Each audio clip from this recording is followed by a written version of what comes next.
સુરત જિલ્લામાં જાણે કે કસાઈઓ બેફામ બન્યા હોય તે પ્રકારનો ઘાટ સર્જાયો છે। જી હાં, ગૌ હત્યા અટકાવવા ગયેલી પોલીસની ટીમ પર હુમલો કરી દેવામાં આવ્યો છે। પોલીસ જવાન અને ગૌ રક્ષક પર હિચકારો હુમલો કરવામાં આવ્યો। ગૌ રક્ષકનું માથું ફાડી નાખ્યું। પોલીસ જવાનને હાથના ભાગે ઈજા પહોંચી છે। ઘટનાને પગલે સુરત જિલ્લા પોલીસ હરકતમાં આવી છે। 7 પીઆઈ 15 પીએસઆઈ સહિત 15 પોલીસ ટીમને સાથે રાખીને કોમ્બિંગ હાથ ધરવામાં આવ્યો છે। શંકાસ્પદોને ગામમાંથી ઉઠાવી લેવામાં આવ્યા છે।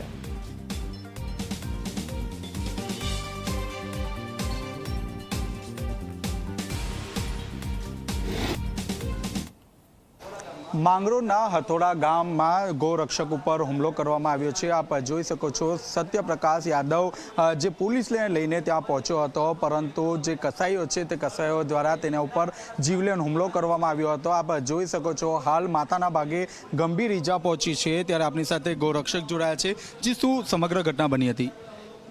અમને ઇન્ફોર્મેશન મળી કે કોસંબા નજીક હથોડા ગામ આવેલું છે। હથોડા ગામમાં મોટા પાયે ગૌ હત્યા થવાની છે।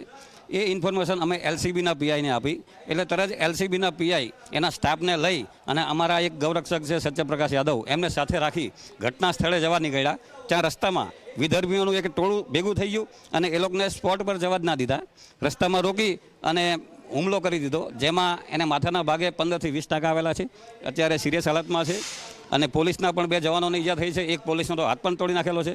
આ ઘટના શરમજનક ઘટના કહેવાય સરકાર માટે અને તંત્ર માટે કે તમને ખાખી વર્દી આપી છે, હથિયાર આપેલા છે, છતાં વિધર્મીઓ અને આવા ગુંડા તત્વોનો તમારો ખોફ નથી। તમારે ડૂબી મરવું જોઈએ।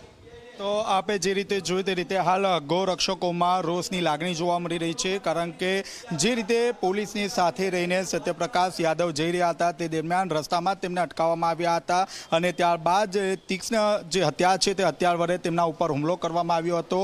હાલ સમગ્ર જે બનાવને લઈને જે જિલ્લા પોલીસ છે તેમના દ્વારા કોમ્બિંગ પણ હાથ ધરવામાં આવ્યું છે। કેમેરામેન વિજય બેસાણે સાથે ચેતન પટેલ, ઝી મીડિયા, સુરત।